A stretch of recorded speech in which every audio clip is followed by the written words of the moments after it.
Indian മുസൽമാൻ മറന്നുപോകാൻ പാടില്ലാത്ത ഒരു നാമമുണ്ട്. മൗലാന മുഹമ്മദ് അലി ജൗഹർ എന്ന ധീരദേശാഭിമാനിയുടെ നാമം. ഇന്ത്യൻ മുസൽമാന് ആ നാമം മറക്കാൻ കഴിയുകയില്ല.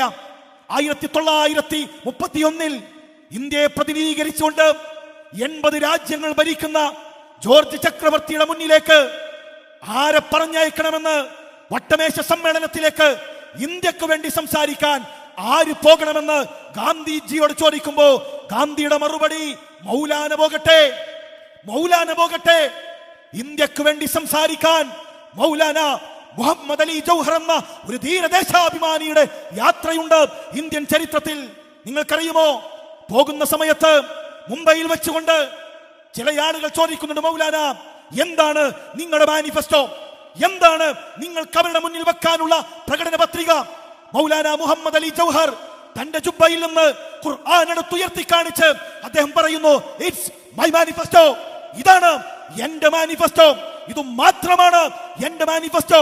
അവിടെ സംസാരത്തിന് വേണ്ടി എഴുന്നേറ്റ് നിൽക്കുമ്പോ മിസ്റ്റർ മൗലാന നിങ്ങൾക്ക് 5 മിനിറ്റ് സമയമാണ് നൽകുന്നത് എന്ന് പറയുമ്പോ അദ്ദേഹത്തിന്റെ മറുപടി 32 കോടി ജനതയുടെ പ്രതിനിധിയായി കൊണ്ടാണ് ഞാൻ ഈ രാജ്യത്തേക്ക് വന്നിരിക്കുന്നത്.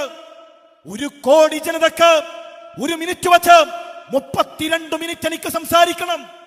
സംസാരത്തിന്റെ മധ്യത്തിൽ മൈ ബിലോവഡ് പ്രൊഫറ്റ് സല്ലല്ലാഹു അലൈഹി വസല്ലം, എന്റെ പ്രവാചകൻ എന്ന് പറയുമ്പോ ജോർജ് അഞ്ചാമൻ പറയുന്നു, നിങ്ങൾ ആ പേര് ഇവിടെ പറയരുത്, ആ നാമം ഇവിടെ പറയരുത്, സംസാരം നിർത്തൂ.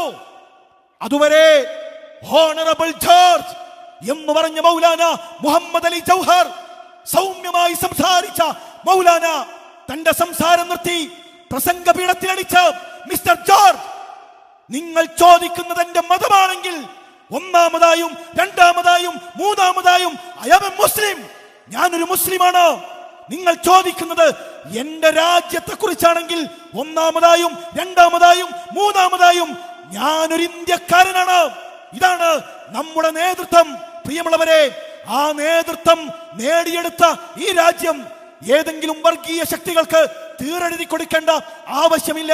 അതുകൊണ്ട് വെറുപ്പ് പരത്തുന്നവർക്കെതിരെ നിലപാടെടുക്കാൻ പ്രിയമുള്ളവരെ നമുക്ക് സാധിക്കേണ്ടതുണ്ട്.